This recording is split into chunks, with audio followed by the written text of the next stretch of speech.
के आगिल बड़का करत इशारा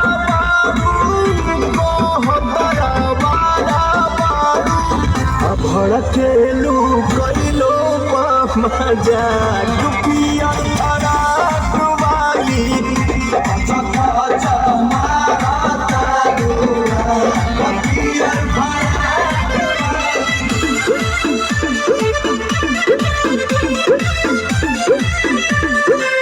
लगे मिजाज आज सही नहीं है महल मठाई तो दही नहीं है लगे मिजाज आज सही नहीं है महल मठाई तो दही नहीं